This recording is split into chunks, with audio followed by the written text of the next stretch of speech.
Et merci à toi qui es dans ce lieu pour offrir au Seigneur un culte qui lui soit digne. Ce qui est digne, c'est notre amour pour le Seigneur. Car la loi dit, tu aimeras l'Éternel, ton Dieu, de tout ton cœur, de toute ton âme, de toute ta pensée, de toute ta force. Et tu aimeras ton prochain comme toi-même. Si nous nous aimons, nous sommes un peuple digne devant Dieu, parce que l'amour est digne. Et donc ce matin, nous sommes tous rassemblés parce que nous nous aimons. Nous ne voulions pas laisser qu'un seul puisse le louer, qu'un seul puisse servir le Seigneur. Et nous sommes venus tous ensemble pour offrir au Seigneur un culte excellent.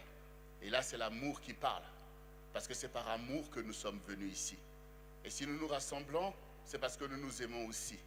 Parce que quand on ne s'aime pas, on s'éloigne. Alors que tout cela est digne. Et c'est ça le culte qui lui soit agréable. Et nous sommes là pour exalter notre amour pour le Seigneur et notre amour les uns pour les autres. C'est ce qui est digne devant le Seigneur. Alors sois béni. Et ensemble aussi, soyons forts. Parce que pour écouter la parole du Seigneur, vous avez besoin d'être fort. Parce que si vous n'êtes pas fort pour écouter la parole de Dieu, ce sont vos sentiments qui vont prendre le dessus. Or, nous devons marcher par la parole et non pas par nos sentiments. Autant nos sentiments sont importants quand ils sont bien orientés dans la volonté de Dieu. C'est comme quand un homme aime une femme, quand tous les deux sont d'accord que cela est bien et qu'il faut s'engager, leurs sentiments vont leur permettre d'avancer.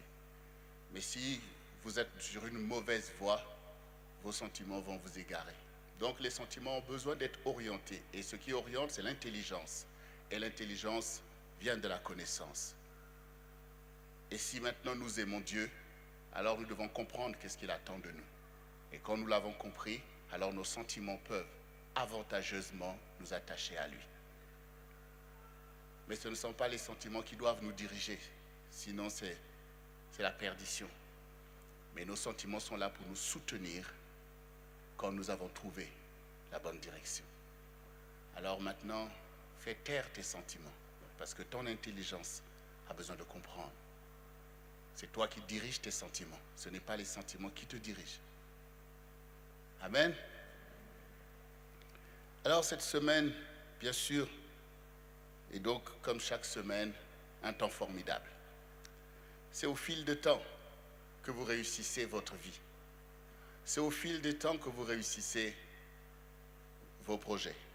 Et chaque jour compte, chaque semaine. Dieu a permis que nous puissions morceler le temps pour mieux compter le temps de notre vie.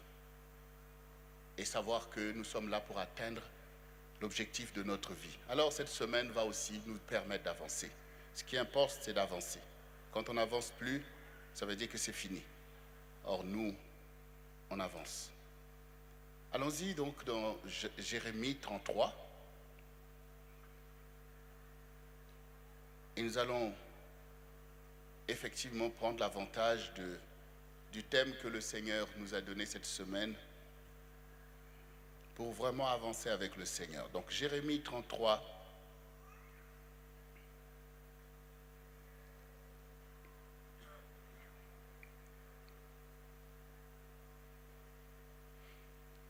et nous allons lire les 3 premiers versets.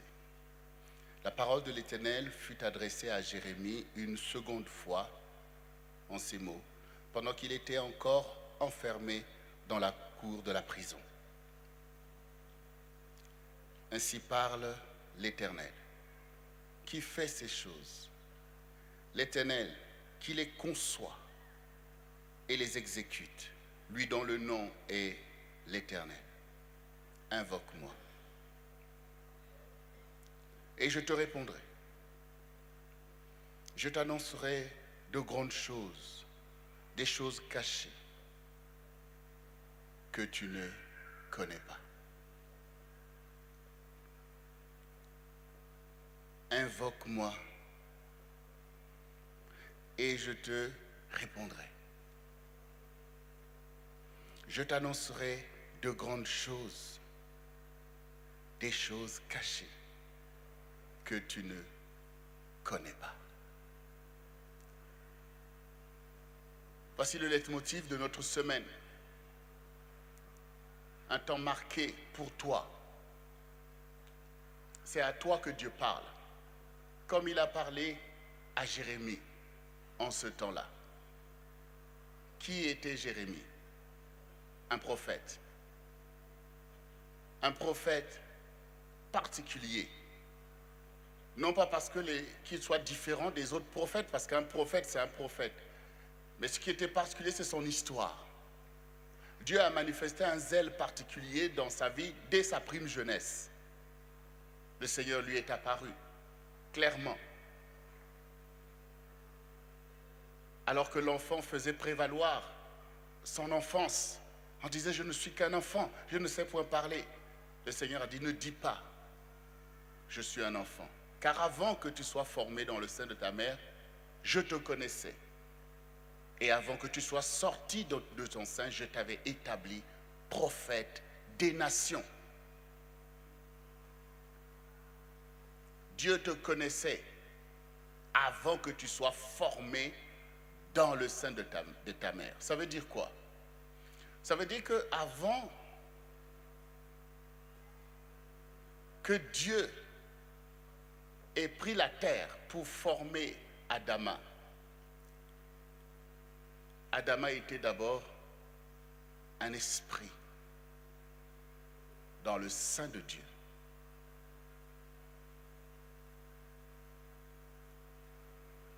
Tu étais d'abord dans le sein de Dieu, à l'image de Dieu et à sa ressemblance. Et le Seigneur a pris la terre, qu'il a donné une forme, et il a insufflé ton esprit au-dedans de cette terre pour que tu sois un terrien. Et tu es devenu une âme vivante. Ça veut dire qu'avant, tu étais comme une âme inerte dans le sein de Dieu. Et tu es devenu un esprit parlant, c'est-à-dire un esprit qui a une volonté et qui peut affirmer un choix. Dieu t'a donné une autonomie. C'est ça ce que ça veut dire. Il t'a donné une autonomie pour que tu puisses te définir. De la même manière que le corps donne une autonomie à l'esprit d'un enfant qui se forme finalement dans le sein de sa mère et que ce corps sert à lui donner effectivement une expression, une volonté et une zone de définition qui est donc la terre.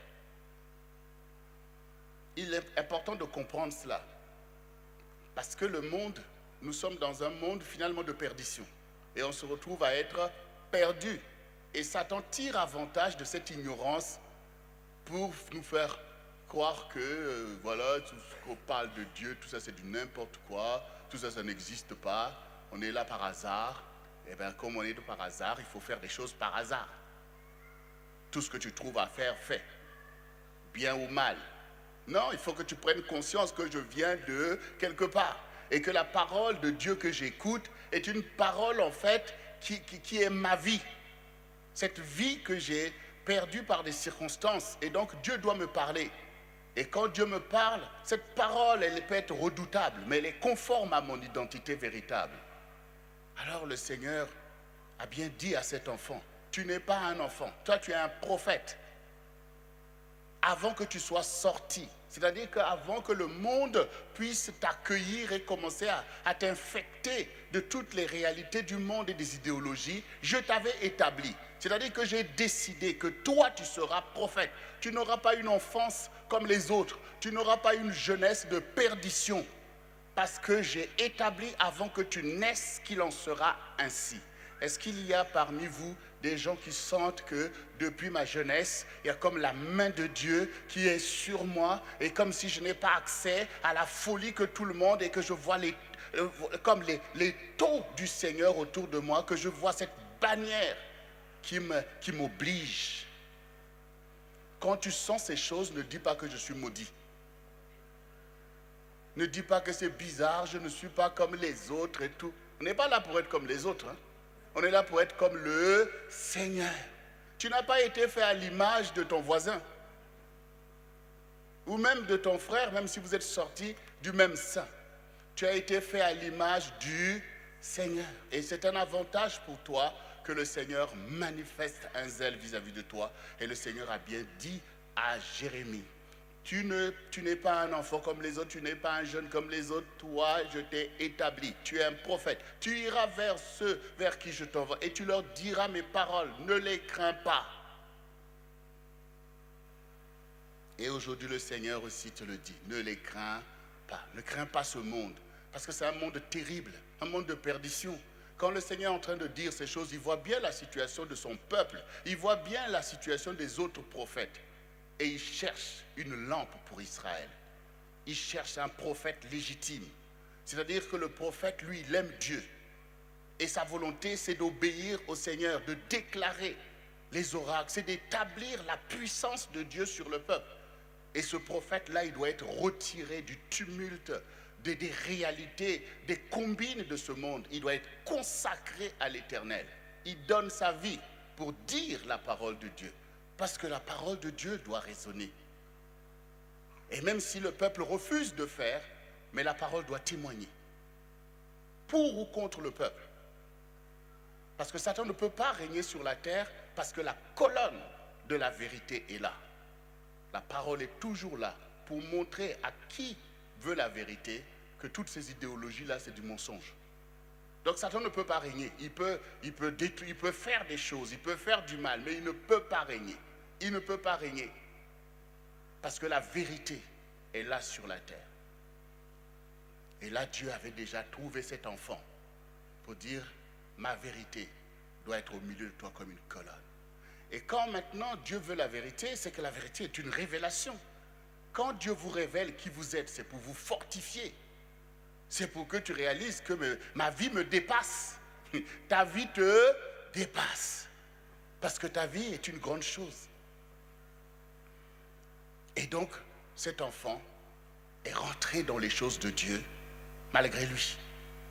Parce que la main de Dieu était puissante sur lui.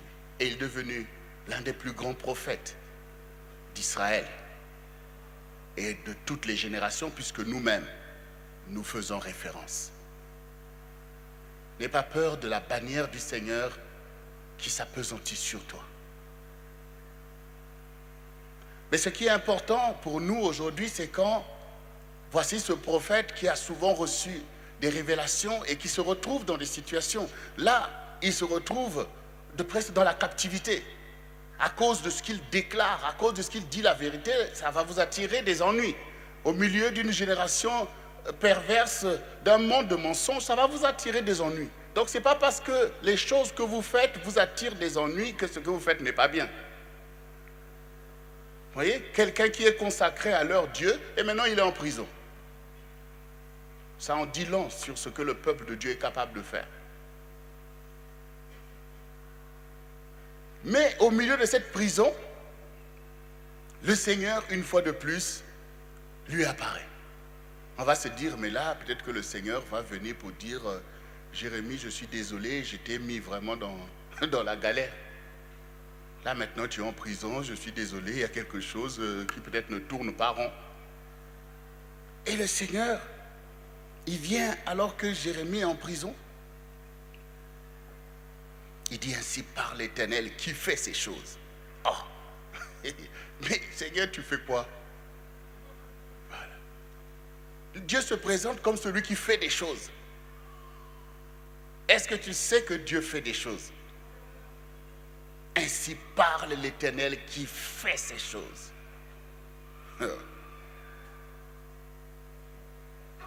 L'Éternel qui les conçoit et les exécute. Lui dont le nom est éternel. En tout cas, moi avant, quand je me retrouvais dans des galères, ça m'emmenait dans l'incrédulité. Pour moi, c'était la preuve que Dieu n'existe pas. Enfin, c'était quelque chose qui attaquait ma petite foi. Parce que je me dis, mais si Dieu existe, pourquoi il y a ces... Vous voyez le refrain des païens en fait. Si Dieu existe, pourquoi il y a la guerre? Pourquoi... Vous faites la guerre, après vous dites pourquoi il y a la guerre. Mais là, le Seigneur, il dit à Jérémie, ainsi parle l'Éternel qui fait ces choses. qui les conçoit et les exécute. Pendant ce temps, tu es là en train d'attendre que Dieu vienne t'expliquer ce qui se passe. Quand vous lisez Jérémie, vous voyez bien ses plaintes. Il dit, Seigneur, tu m'as trompé. Je ne veux plus parler de toi. Parce que chaque fois que je parle de toi, ça m'arrive des problèmes terribles.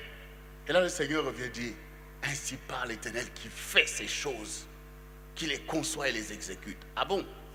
Ce que je souffre, c'est toi qui conçois et qui exécute. Mais oui, en tout cas, le Seigneur, il est l'auteur de tout ce qui se passe. Parce qu'il dit qu'il n'y a rien qui arrive sans qu'il ait autorisé. Voilà. Ça ne veut pas dire que les méchants ne font pas, mais il y a des choses qu'il autorise sur ta vie. Il n'y a rien qui t'arrive sans que Dieu l'ait autorisé. C'est ce que le Seigneur Jésus disait, mais regardez, même les moineaux, il dit, aucune plume ne tombe sans que votre Père l'ait autorisé. Vous valez plus que des moineaux. Donc ça veut dire que même quand tu vas chez les coiffeurs, qu'il est en train de faire tomber tes cheveux, Dieu connaît exactement le nombre de cheveux qui sont tombés. C'est qui conçoit ces choses. C'est moi, Jérémie, qui t'ai mis dans cette situation. C'est moi, l'Éternel, qui t'ai mis dans cette vie de galère. C'est moi qui ai permis qu'on puisse t'arrêter. Parce qu'au travers de tout ça, tu témoignes de moi. Et le Seigneur dit, invoque-moi. Voyez, invoque-moi, Jérémie. Et le Seigneur te dit ce matin, invoque-moi. Malgré tes galères, invoque-moi. Au milieu de tes joies, invoque-moi. Au milieu de tes soucis, invoque-moi. Mais Jérémie pouvait se dire, mais Seigneur, je ne fais que ça. Tu viens me parler toutes les nuits, tu me dis des choses et tout ça. Le Seigneur dit, invoque-moi, il faut plus, invoque-moi encore. Pourquoi? Parce que je te répondrai. Ça veut dire que Dieu veut nous répondre. Contrairement à ce que nous pouvons penser, puisque quand on est là dans nos prières, c'est comme un monologue. Tu es là, tu pries, Seigneur, ceci, tu pries, Seigneur, montre-moi le chemin, tu finis par prier, après tu prends tes pieds, tu commences à aller là-haut, n'importe où. Mais, donc, on a l'impression que Dieu, en fait, bon, il écoute, mais il n'a pas une bouche, il ne peut pas nous parler. Donc, en fait, si maintenant tu prends tes propres prières, mais tu verras toi-même le décalage entre ce que tu dis et ce que tu fais. Voilà. Tout simplement parce qu'on pense que Dieu ne répond pas. Or là, Dieu dit, je te répondrai. Il te donne la garantie que si tu m'invoques, je te répondrai. Donc ça veut dire que, moi, Dieu ne m'a jamais rien dit. Dieu, il te dit que lui, il répond quand on l'invoque. Ça veut dire que toi, tu dois comprendre que non, ça veut dire que je ne l'ai pas invoqué.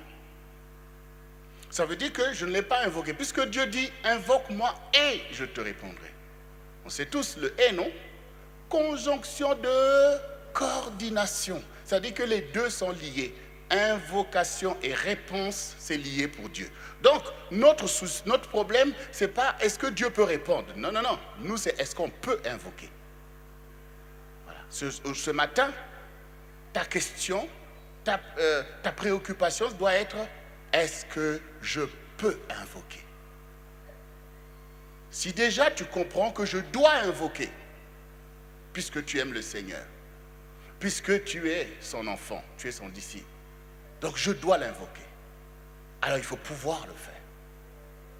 Et on est là pour ça. Tu dois pouvoir le faire. Dieu va te répondre. Bon, maintenant, que Dieu nous réponde, que l'on soit certain, c'est bien, mais ça ne règle pas tout. Quand il va nous répondre, c'est quoi cette réponse? De quoi va-t-il parler? C'est ça aussi. Parce que tout le monde peut dire, mais je crie souvent à Dieu et tout. Donc il dit, invoque-moi et je te répondrai. Il y a une suite. Je t'annoncerai des grandes choses. Mais Seigneur, je croyais que quand je t'invoque, je te demande, tu m'exauces. Oui, ce que nous cherchons, c'est l'exaucement, que Dieu puisse t'exaucer. Alors tout ce que tu attends, c'est que Dieu te dise, oui mon enfant, je te donne, vas-y, c'est bien, fais telle chose. Parce que ça, c'est la réponse que nous on attend. Non, là le Seigneur dit, je t'annoncerai. Donc c'est différent. Annoncer quelque chose, c'est différent de ce qu'on veut entendre comme réponse. Si vous me posez la question, pasteur, telle chose, je ne peux pas te dire que je vais t'annoncer quelque chose. Puisque tu attends que je te réponde sur ce que toi, tu as annoncé. Mais là, le Seigneur montre que Dieu a besoin de nous annoncer des choses. Ça veut dire qu'avant même que toi, tu l'interroges, Dieu a déjà quelque chose à te dire. Dieu lui-même a quelque chose à te dire. Et ça, il faut que quelque chose se passe dans ton entendement. Parce que sinon, on peut être effectivement dans un décalage par rapport à ce qui est parfait. Nous, on est pressés et même oppressés par nos réalités. Et c'est pour ça que parfois, même dans les couples, ou dans la famille, ou même dans l'église, parfois le dialogue est rompu. Pourquoi? Parce que chacun est pressé par ses réalités et veut les imposer. Tu veux imposer tes réalités au lieu d'abord d'être attentif à ce qui est bien et même logique par rapport à la situation. Il n'y a plus personne qui cherche ça. Chacun veut annoncer sa raison, son droit. Et donc, du coup, il y a un blocage. Dans nos prières, c'est la même chose. Seigneur, Seigneur, tu vois, Seigneur, tu sais. Mais qui va comprendre aujourd'hui que Dieu a des choses à m'annoncer? Dieu a des choses à m'annoncer. C'est vrai qu'il arrive parfois, même dans le ministère, des brebis, effectivement, qui cherchent une parole. Là, je ne parle pas de ceux qui cherchent des signes. Hein. Est-ce que tu as vu quelque chose sur moi? Est-ce que tu... Non. Je parle des personnes, en fait, qui cherchent qu'on lui annonce l'évangile, quelque chose, une parole, qui veut être édifiée, qui est toujours en train de vouloir écouter la bonne nouvelle. Voilà. Ici, le Seigneur dit à Jérémie, je t'annoncerai des grandes choses. Dieu a des grandes choses. Et souvent, nous, on est dans des petites choses. Il y a déjà aussi là un décalage. Le monde veut nous enfermer dans l'immédiateté. C'est-à-dire, ta réalité là, j'ai faim, je veux ceci, telle chose. Mais Dieu veut annoncer des grandes choses. Les grandes choses, c'est quoi? C'est la justice. Les grandes choses, c'est quoi? C'est le sort de ta génération. Les grandes choses, c'est quoi? C'est l'évangile.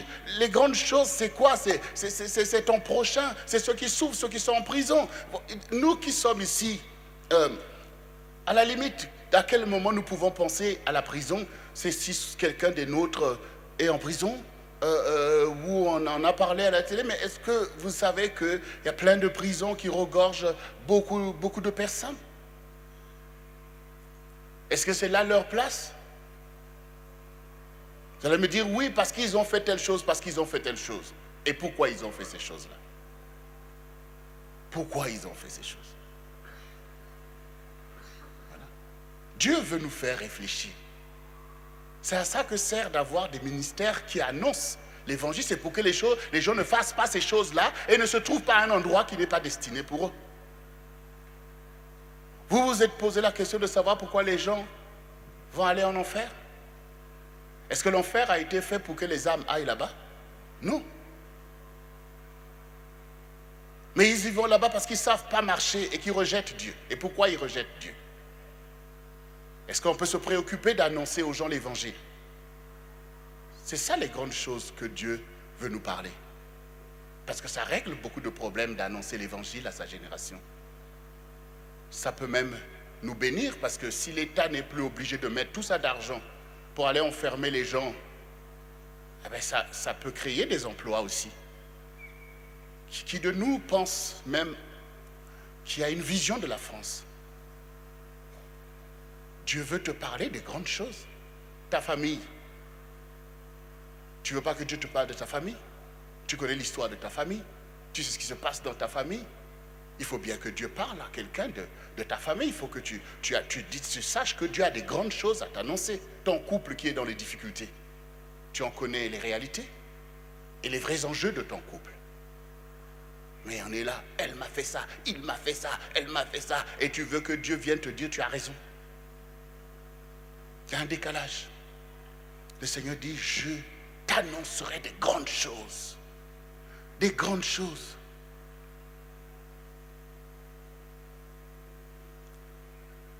Cela veut dire quoi? Cela veut dire que nous devons apprendre à invoquer le Seigneur. Il dit, lui dont le nom est l'Éternel. Il est éternel. Donc il faut comprendre, si quelqu'un doit parler, c'est Dieu qui doit parler. Et nous devons être prompts à écouter avant de parler. Ça veut dire que maintenant que tu dois rentrer dans ce temps de connaissance, ça veut dire que je dois rentrer dans des grandes choses. Et ce n'est pas mes pensées qui doivent concevoir ces grandes choses. C'est Dieu qui doit m'annoncer des grandes choses. Je vais écouter ce que Dieu a à dire à ma vie. Je vais écouter ce qu'il a à dire pour ma famille, pour le CRC, pour la France. Je veux écouter. Ça veut dire que invoquer veut dire chercher la volonté de Dieu. Invoquer veut dire laisser l'Éternel te parler. Invoquer veut dire chercher le plan de Dieu pour ta vie et pour la vie des autres. Invoquer veut dire aller chercher ces grandes choses qui tardent à Dieu de te dire. Le Seigneur dit, j'ai appelé, pourquoi personne n'a répondu? Allez. Le Seigneur dit, mais celui qui a créé l'oreille, n'a-t-il rien à te dire? C'est notre disposition qui nous limite, qui nous maintient dans cette prison qui est le monde, où nous sommes dans l'immédiateté, le manger, le vêtir, le logement. Et l'ennemi tire avantage de ça, des gens préoccupés à leur petit quotidien. La révélation, les temps prophétiques, l'Église. Voilà. Et c'est à cause de cette attitude que beaucoup d'entre vous, vous ne lisez pas la parole. Vous ne réalisez pas que votre vie est dans la parole et que vous êtes dans des temps prophétiques. Du coup, on est perdu. On est perdu. Et les démons sont là, ils mettent la zizanie. Parce que l'esprit cherche des vases d'honneur. Voyez, le Seigneur, il est là.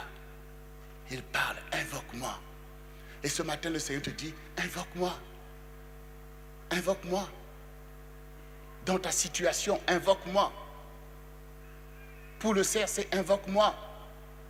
Pour la France, invoque-moi. Par exemple, là maintenant, c'est un temps important pour la France. Et notre paix dépend de la paix de ce pays. Mais qui invoque Dieu aujourd'hui pour les élections qui vont venir? Qui l'invoque vraiment? Non, c'est nos passions qui veulent... Chacun veut exprimer ses passions.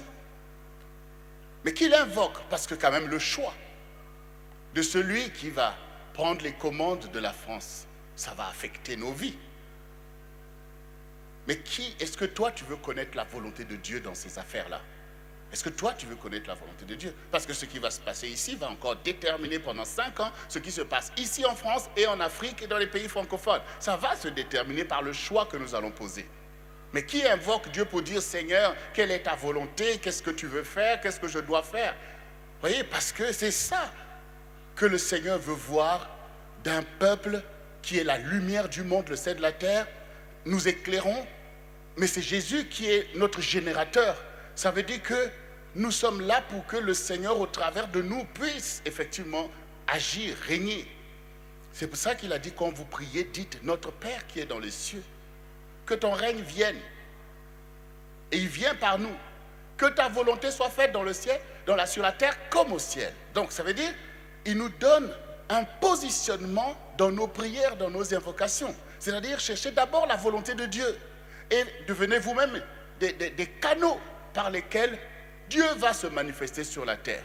Tu veux que le règne vienne, mais il doit venir en toi et tu dois l'établir tout autour de toi. Ça veut dire des temps comme ça, tu te mets à part, tu pries. Seigneur, montre-moi ta volonté pour ce pays. Là maintenant, pour les Seigneurs, qu'est-ce que tu veux faire? Les candidats sont là. Qui est le candidat que toi, tu veux mettre? Parce que Dieu verra bien le suffrage que chacun va mettre. Est-ce que tu ne veux pas être sûr que ton suffrage, que tu mets est conforme à la volonté de Dieu. C'est ça qui est demandé. Ce qui est demandé à chacun de nous, c'est l'intelligence. Les passions, les ceci. Le monde est déjà tellement aveuglé par cela que nous, on doit ajouter. Voilà, chacun de nous est libre, c'est vrai. Mais ce que l'on veut, c'est quoi? C'est que Dieu puisse voir, voici mes enfants qui marchent, qui sont éclairés et toutes ces choses. C'est là qu'on peut apporter nous-mêmes quelque chose à notre génération.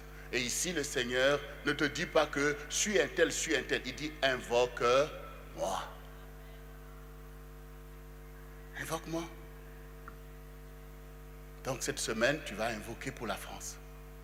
Tu vas dire, Seigneur, montre qui peut nous conduire vers un meilleur avenir. Quel est le meilleur choix dans tous ces projets qui sont proposés? Montre-moi les dangers qui sont inhérents à tel ou tel projet. Seigneur, montre. Là, il vaut mieux marcher avec le bulletin que d'aller marcher dans le froid et dans le ceci sous prétexte qu'on a fait ceci, on a voté des lois bizarres, on a fait ceci. C'est là, tu sais lire, non? Voilà. Et tu as l'avantage même d'invoquer Dieu. Dieu va te montrer et tu vas faire ce qui est conforme à ta relation avec le Seigneur. Je te montrerai des grandes choses. Si vous ne cherchez pas les grandes choses que Dieu veut vous annoncer, vous avez le nez dans le guidon. C'est-à-dire que vous êtes perdu dans votre propre vie et vous n'avez pas de solution. Parce que quand Dieu va vous parler des grandes choses, par exemple la justice, quand Dieu, effectivement dans mon parcours, quand le Seigneur a commencé vraiment à me visiter, la nuit, les songes, les visions, et parfois tu dis, mais pourquoi Dieu me montre tout ça, enfin, des histoires de tel pays, aux États-Unis, tout ça. Enfin, tu dis, mais toi tu as des réalités, tu attends la révélation, parole de connaissance. Ah, j'ai compris. Tu attends ces choses parce que bon, on est là. Mais tu finis par comprendre que non, il faut parler. Dieu, il est en haut. Dieu, il est en haut. Et il voit ce qui se passe sur la terre. Un soir, j'étais dans une vision où le Seigneur me montre l'obscurité qui enveloppe la terre. Et je vois un faisceau lumineux qui vient du ciel et qui transperce les ténèbres et qui balaie la surface de la terre.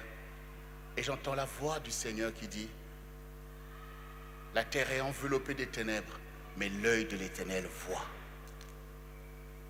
L'œil de l'Éternel voit. Pendant que toi, tu es impressionné de ta situation, Dieu voit ce qui se passe autour de toi. Dieu voit ce qui se passe en France. Dieu voit ce que l'ennemi est en train de faire. Dieu voit ce qui se passe par-ci, par-là. Et il voudrait te parler de ces choses. Quand tu es là, tu souffres. Et que ces choses sont en décalage avec les promesses de Dieu. Dieu veut t'en parler. Dieu veut nous montrer pourquoi on subit telle chose, pourquoi on subit telle chose. Dieu veut nous montrer pourquoi on a du mal à telle chose. Parce qu'il y a des lois, il y a des réalités, il y a un environnement, il y a des choses.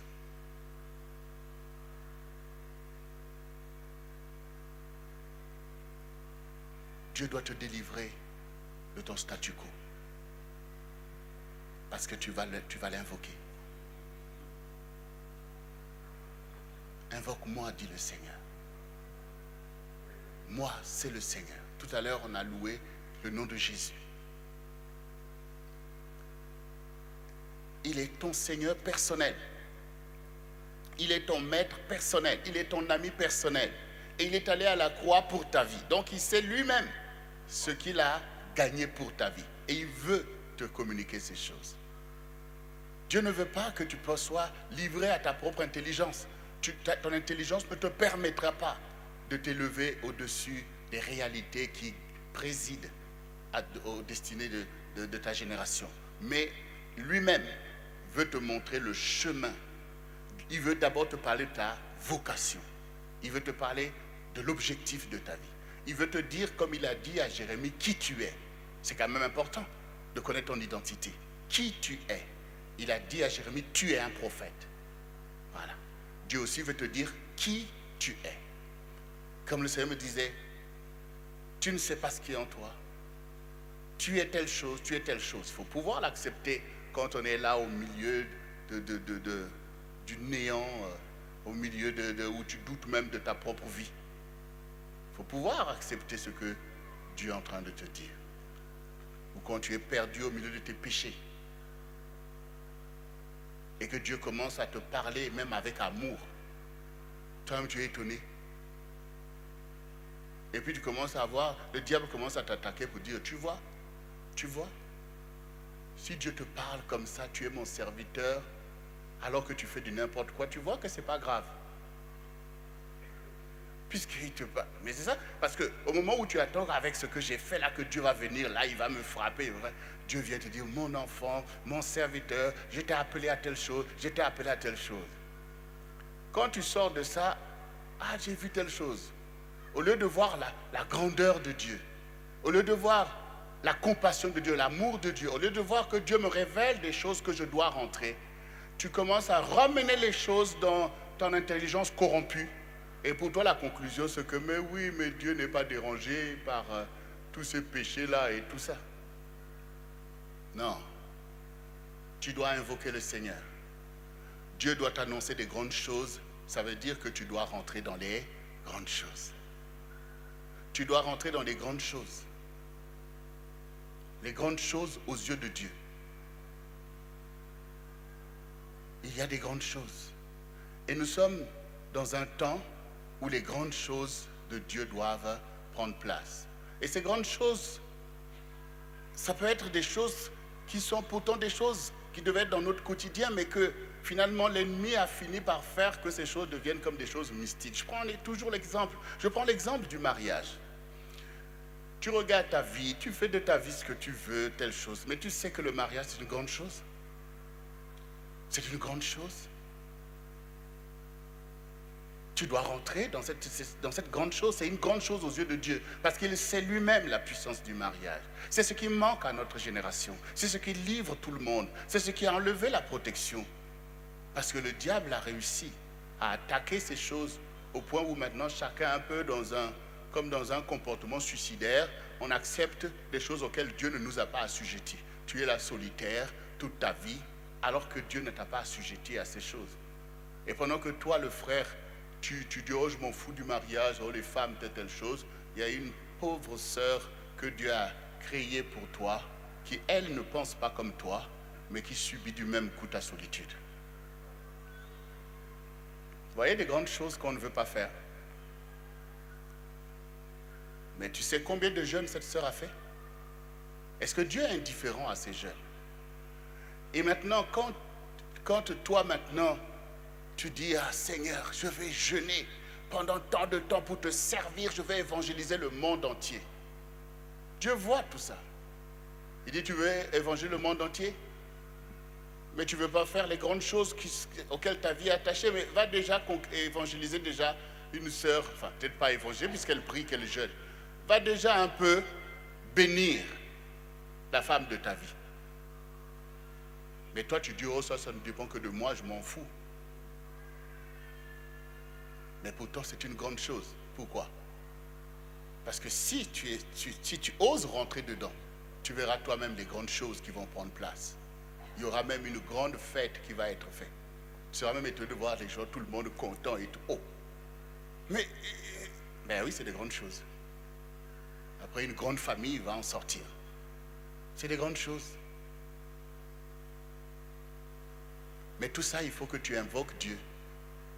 Moi aussi j'étais là, j'étais comme ça, pour moi tu gères ta vie quoi.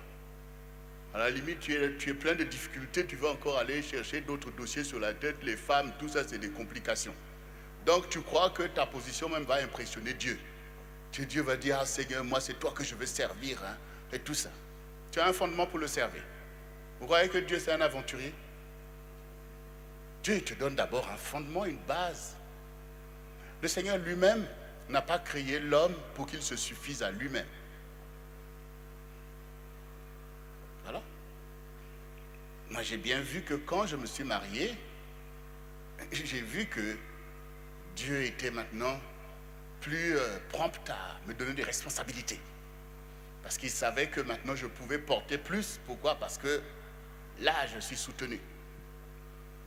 Quand je suis là, Il y a une personne qui prie, Seigneur, mais mon mari, ceci, révèle-toi, lui, et tout ça, tout ça. Donc tout ça, c'est important. Quelqu'un dit, oui, mais chérie, il faut prier, il faut faire ceci, il faut faire cela. C'est important. Parce que sinon, nos vies sont livrées à nos pensées. Et tu peux passer à côté de ta destinée. Tout ça parce qu'on ne cherche pas le plan de Dieu.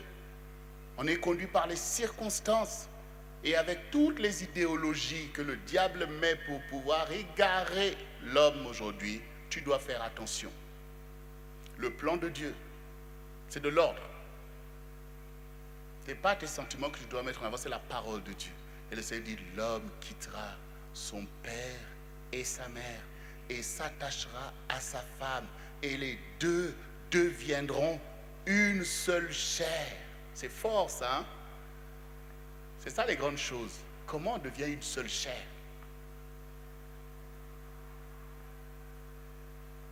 Le Seigneur dit les choses révélées sont à vous. Donc il y a déjà des choses révélées. Mais Dieu veut nous révéler des choses, comme il dit, des choses cachées que tu ne connais pas. Donc si maintenant nous ne faisons pas ce qu'on connaît, comment nous allons faire ce qu'on ne connaît pas?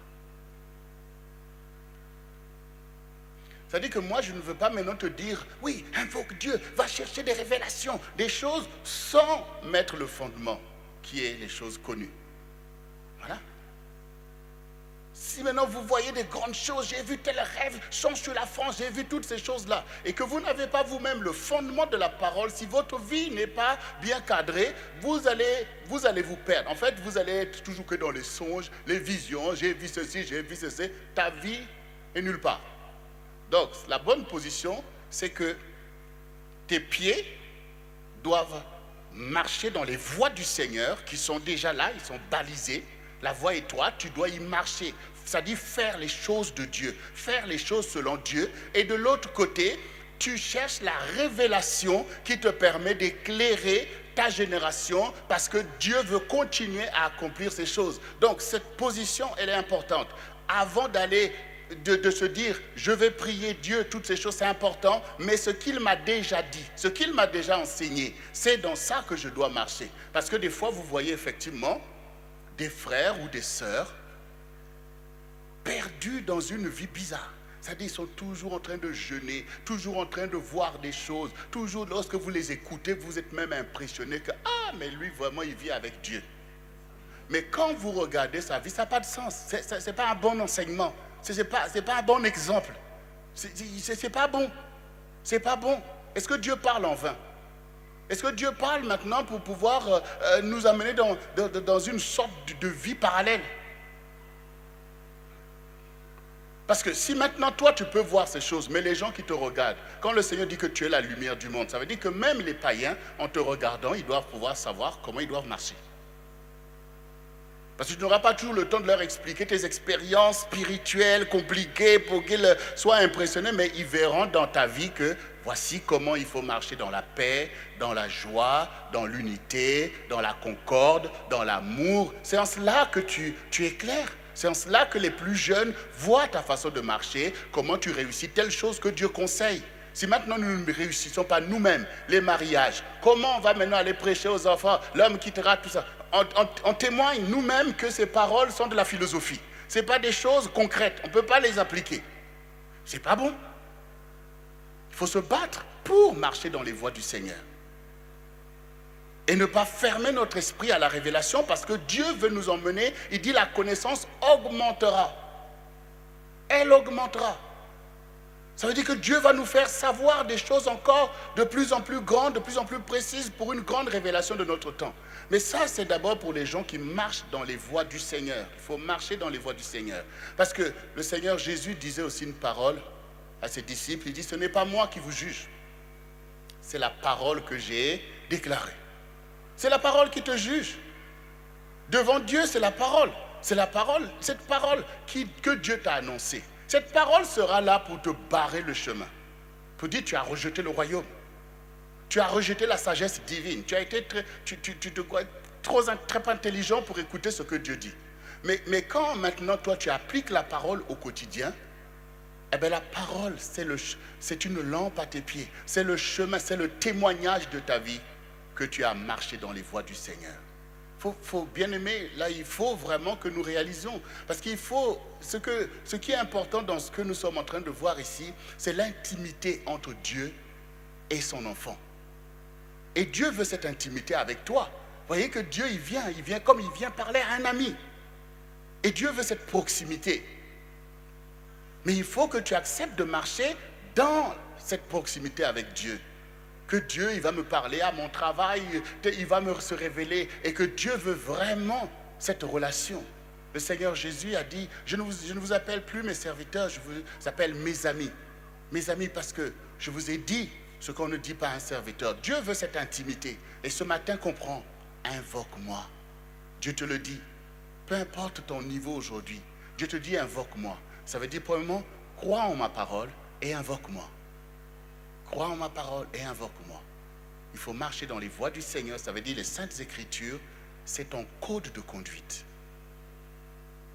Quand tu es là, tu vois que tes sens sont en émoi, tu vois toutes les femmes, tu te dis, ah, telle chose, tu dis, non, non, que dit Dieu? Il dit, l'homme quittera son père et sa mère et s'attachera à sa femme. Ah bon, il y a une femme pour moi, je dois m'attacher à elle? Oui, c'est pas ce que je pense, mais c'est ce que Dieu dit. C'est ce que Dieu dit. S'il n'y a pas un peuple qui se lève pour ce que Dieu dit, eh bien on sera tous dans les ténèbres. Et l'Église ne sera pas puissante. Parce que Dieu, vous ne pouvez pas le tromper. Voilà, vous ne pouvez pas le tromper. Dieu, l'amour de Dieu sera toujours là. Dieu va toujours vous aimer. C'est comme les parents. Quand ils regardent leurs enfants, ils aiment tous leurs enfants. Mais ils regardent bien et ils vont confier un certain nombre de choses à certains enfants dont ils voient le caractère est compatible avec ces grandes choses-là. Ça ne veut pas dire qu'ils n'aiment pas les autres. Mais ils vont voir que cet enfant est comme ça. Cet enfant est comme ça. Ils vont commencer à faire. Dieu, c'est la même chose. Il nous aime tous, sans exception. Mais il sait qu'on n'est pas tous capables de rentrer dans les mêmes choses. Voilà. Maintenant, toi qui es là, qui m'écoutes, ce n'est pas pour rien que tu écoutes. Donc ça veut dire que Dieu veut obtenir un résultat de ce message qu'il a envoyé et de cette semaine qu'il a établie. Dieu veut que tu comprennes que tu dois l'invoquer. Ça veut dire dans tout ce que tu fais, tu cherches la pensée de Dieu. Et Dieu va te répondre, oui, mais il y a des conditions. Dieu ne répond pas aux pécheurs. Il faut le savoir. Ça veut dire quoi? Ça veut dire que quand tu viens devant Dieu, Dieu voit ton attitude. Si tu es malin, si tu veux faire le malin avec Dieu, non seulement qu'il ne va pas te répondre, mais tu peux t'exposer toi-même aux attaques de l'ennemi, au jugement de Satan. Ça veut dire quoi? Prenons un exemple.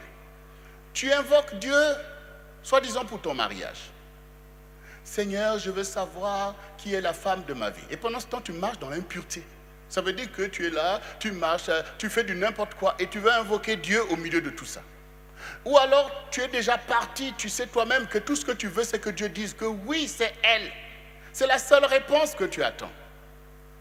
C'est pas bon. C'est pas toi qui commandes Dieu.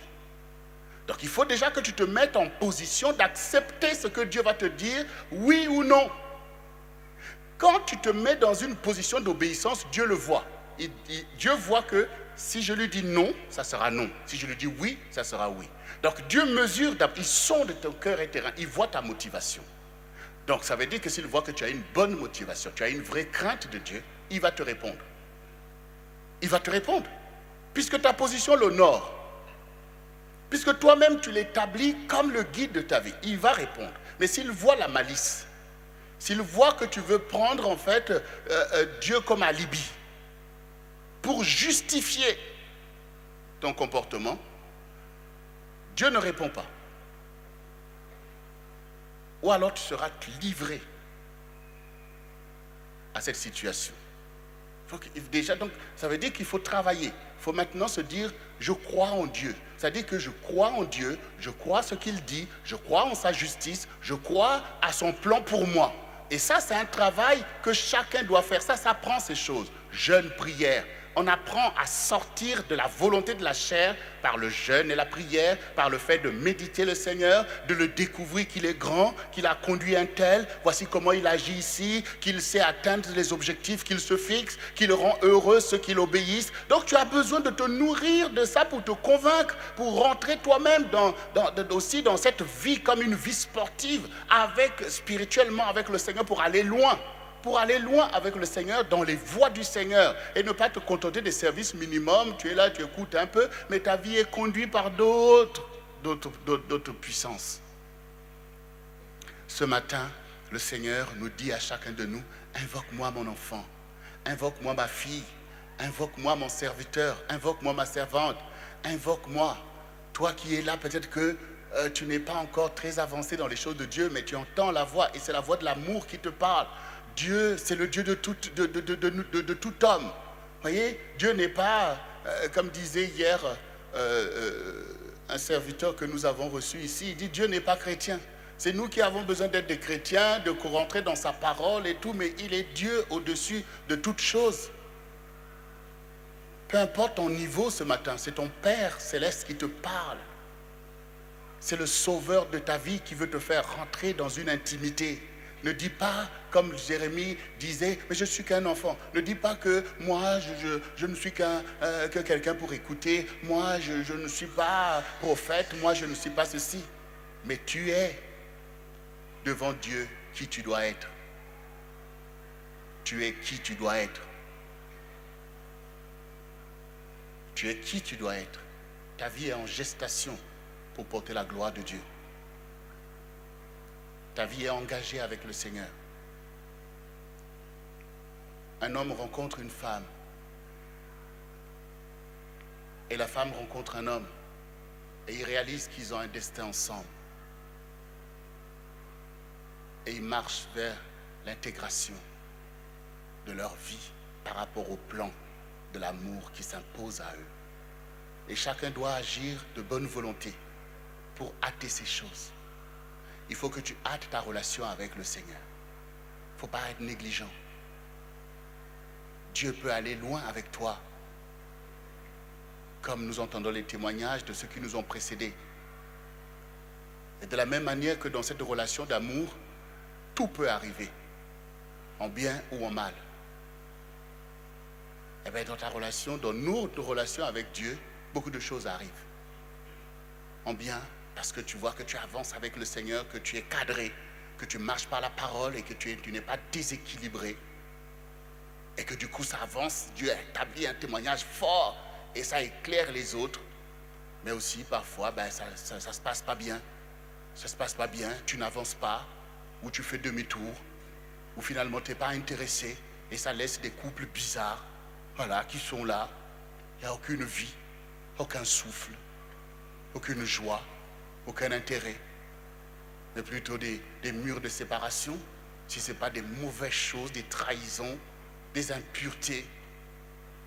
Il faut que tu saches qu'est-ce que tu veux construire comme relation avec le Seigneur Jésus, qui a envoyé le Saint-Esprit pour marcher en communion avec toi. Ça, c'est l'objectif. Communion, ça veut dire on partage les choses. On est en communion. Telle chose, Seigneur, là, on va faire telle chose. Seigneur, tu m'as dit de faire ça, bon, on y va. Seigneur, là, j'ai du mal. Seigneur, là, je n'y arrive pas. Aide-moi, Seigneur. Ah, Seigneur, là, vraiment, je déprime, là. Ah, Seigneur, ça, c'est ça, la communion. Ça veut dire que tu ne veux pas te séparer de Dieu. Même si tu es dans une mauvaise position, autant qu'il me parle, qu'il me reprenne, qu'il fasse ceci. Donc c'est ça la communion, on maintient la communion. Et dans un couple où on maintient cette communion, on avance, les choses se règlent, on se comprend mieux, on est plus équilibré, on est plus fort, et tout le potentiel du couple va rejaillir et produire de grandes choses. Ce matin, le Seigneur te parle à ton cœur. Invoque-moi mon enfant. Ça veut dire n'aie pas peur de moi. N'aie pas peur de moi. Moi j'avais peur de Dieu. Quand j'entendais des témoignages, des choses ou des prédications, quand je rentrais le soir dans ma chambre tout seul, je dis mais il faut que je mette la lumière parce que si Dieu arrive ici, là, je ne sais pas ce qui va se passer et ça doit être bizarre et tout. Non, aujourd'hui je soupire après la visitation du Seigneur, après la révélation, parce que ce sont des choses merveilleuses. Il n'y a que la confusion, le manque d'intelligence qui peut nous faire redouter ces choses. Quand on lit la Bible, on voit des gens qui sont visités par des anges, le Saint-Esprit fait telle chose, le Saint-Esprit. Alors toi, tu dois ouvrir ton cœur. La foi, c'est comme l'amour, c'est comme j'ai dit. Quand vous rencontrez quelqu'un que vous ne connaissez pas, vous sentez quelque chose, eh bien vous poursuivez cela jusqu'à connaître qu'est-ce qui est dedans pour vous. Eh bien ça devient un couple, vous devenez des personnes les plus proches. Eh bien quand tu crois en Dieu, tu n'as pas à avoir peur de lui ni à le redouter. Ce que tu veux, c'est de le connaître. Eh bien plus tu le connais, et plus tu vois que, oh, il est vraiment le Seigneur. Il est vraiment le Seigneur. Alors bien-aimé, rentre dans cette semaine d'invocation. Ça veut dire ne néglige plus ta relation avec le Seigneur, mais dis Seigneur, annonce-moi les choses. Quand le Seigneur t'annonce quelque chose, rentre dedans. Le Seigneur va t'annoncer par exemple ton mariage, rentre dedans. Comme le Seigneur m'a annoncé mon mariage. Quand le Seigneur m'a convaincu que le mariage c'est une bonne chose, que je dois me marier. Il faut maintenant trouver la personne. Quand il m'a convaincu que oui, c'est Jocelyne, il faut maintenant s'engager. Et à elle aussi, le Seigneur lui annonce. Non seulement qu'il lui annonce que c'est David, mais le Seigneur va peut dire, il faut maintenant que tu sois seul. Il faut que tu... Parce que bon, elle habitait avec des sœurs qui habitaient chez elle. Elle dit, mais non, là maintenant, il faut que tu te mettes seul parce que je te prépare pour ton mariage. Ça veut dire que pendant que moi je suis là, tout ça là, Dieu travaille pour moi. Il veut qu'elle change de mentalité. Parce que là, ce n'est plus penser comme avant, parce que là, le roi arrive. Mais c'est des grandes choses. Dieu te fait rentrer dans des grandes choses. Et Dieu veut travailler pour toi. Dieu veut travailler pour toi. Donc il faut que tu sois seul, que tu médites. Parce que l'homme est le chef de la femme. Les sœurs là, c'est pas tout de vouloir, oh, je veux me marier. Est-ce que déjà tu es prête à savoir que ton mari sera ton chef? C'est tout ça, hein? Seigneur, je veux mon mari. C'est pas un mari à ton image, hein? C'est un mari à l'image du Seigneur. Il est le Seigneur. Donc ça veut dire que quand Dieu te prépare, quand tu es là, tu le loues et que Dieu emmène son serviteur vers toi, tu dois avoir une position. Parce que tu vois, c'est comme la même histoire, hein. Quand tu le vois, tu vois déjà mon Seigneur, même s'il est encore un peu bizarre, mais tu es dans la révélation. Dieu nous fait rentrer dans les grandes choses. Il nous délivre de l'immédiateté, il nous délivre de notre confusion et il établit de grandes choses. Nous, pour conclure ce message ce matin, nous sommes le centre du réveil chrétien. Non seulement que chacun de nous a besoin de cette révélation des grandes choses, mais ensemble, nous avons besoin d'être visités par le Seigneur pour emmener le réveil dont nous sommes porteurs, ici en France et à l'étranger. Alors, cette semaine, travaillez à invoquer le Seigneur pour des grandes choses. Seigneur, annonce-moi la compréhension de la vision du centre du réveil chrétien. Annonce-moi ce que tu veux faire avec nous. Annonce-moi pour ma famille ce qui va changer ma famille. Parle Seigneur. Annonce-moi ta volonté pour ma vie. Annonce-moi ce qui te plaît. Annonce-moi Seigneur, je veux t'écouter. Seigneur, parle-moi. Donc quand vous allez vous mettre dans une telle position, vous allez voir, Dieu va vous parler. Quand vous prenez la parole, la parole se révèle à vous. Vous commencez à voir en toute chose que Dieu doit prévaloir plus que vos propres sentiments et vos intérêts. Il faut élever le Seigneur dans ta vie. Cherchez le royaume et la justice de Dieu et tout le reste vous sera donné. Dieu il te délivre de la pression des réalités pour mieux te bénir. Et il te fait rentrer dans ta destinée par des voies que tu n'y pensais pas. Moi, je ne pouvais pas penser que les choses dont on me disait depuis ma prime jeunesse, je t'ai appelé ainsi, ma mère, elle me prenait, elle me mettait à part pour des choses. Mais je ne pouvais pas aussi savoir que ces choses, la clé, ça sera de rencontrer la femme de ma vie. Et même si quelqu'un me l'avait dit à cette époque, je ne pouvais pas penser que ma femme était en Martinique. Mais oui. C'est facile de penser que ta femme, elle est là. Parfois, elle vient de loin.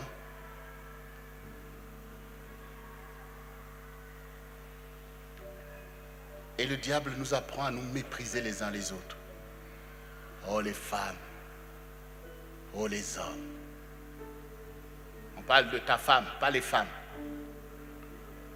On parle de ton mari, pas les hommes. Laissez Dieu vous conduire. Laissez Dieu conduire la famille. Laissez Dieu conduire l'Église.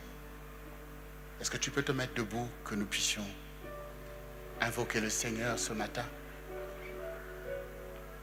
Pour ta vie, pour nos vies.